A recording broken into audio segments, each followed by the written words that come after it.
नमस्कार दोस्तों, किसान परिवार ब्लॉग में आपका स्वागत है। मैं हूं रामराज।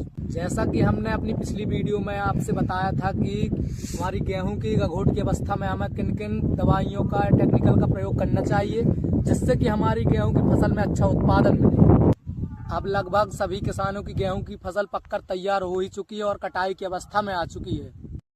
अब हम बात करते हैं ग्रीष्मकालीन फसल के बारे में। कुछ किसानों ने जिनके खेत खाली हो चुके थे उन्होंने अपने खेतों में मूंग और उड़द की बोनी करनी प्रारंभ कर दी है। इसी प्रकार सभी किसानों को देखते हुए मैंने भी अपने खेत में उड़द की बोनी कर दी है। ग्रीष्मकालीन फसल की बात करें, यदि आपको ग्रीष्मकालीन फसल में अधिक उपज प्राप्त करना है तो आप सभी को 3 चीज़ों का विशेष ध्यान देना होगा। पहली चीज़ है अच्छा बीज। यदि आप अच्छे किस्म के बीज का इस्तेमाल करते हैं तो उससे भी आपकी उपज अच्छी पैदा होती है। दूसरी चीज़ है सही दवाइयों का सही समय से इस्तेमाल। यदि आप सही दवाइयों का इस्तेमाल करते हैं लेकिन गलत समय पर करते हैं तो वो दवाई भी आपकी काम नहीं आती, इसीलिए समय का विशेष ध्यान देना होगा। तीसरी और सबसे महत्वपूर्ण जानकारी, पर्याप्त मात्रा में पानी होना। यदि आपके खेत में पर्याप्त मात्रा में पानी है तो उसका असर भी आपकी फसल पर पड़ता है। जितना अधिक पानी होगा फसल उतनी अच्छी और शानदार होगी। अब हम बात करते हैं बीज के बारे में। मैंने अपने खेत में PU 3135 बीज का चुनाव किया है जो कि 75 से 80 दिनों का है।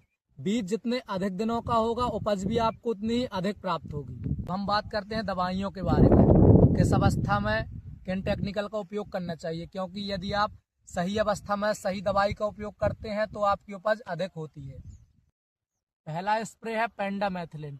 ये एक प्रकार का सेलेक्टिव हर्बिसाइड है जो कि खरपतवार के अंकुरण को रोकता है।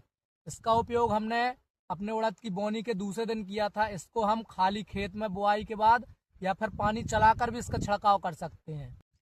सभी किसान भाइयों को अपने उड़द या मूंग के जर्मिनेशन के लगभग 8 से 10 दिन बाद एक शिकायत देखने को मिलती है, जैसे कि हमारे खेत में भी हमारे उड़द के जो 2 पत्ते हो चुके हैं इनमें आपको छेद देखने को मिलेंगे।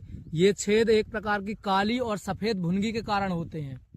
और दूसरी शिकायत देखने को मिलती है फंगस और बैक्टीरिया की।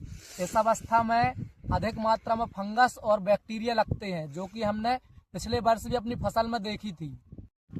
इन्हीं शिकायतों को देखते हुए हम लेकर आए हैं कुछ टेक्निकल और दवाइयाँ जिनके बारे में हम आपसे बारी बारी से बात करेंगे। अब हम बात करते हैं फंगस के बारे में।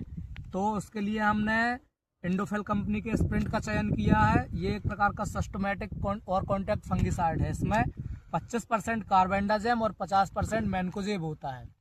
और हमने इसके साथ में ऐड किया है JU कंपनी का स्टेप्टो प्लस। इसमें स्टेप्टोमाइसिन सल्फेट और टेट्रासाइक्लिन हाइड्रोक्लोराइड होता है।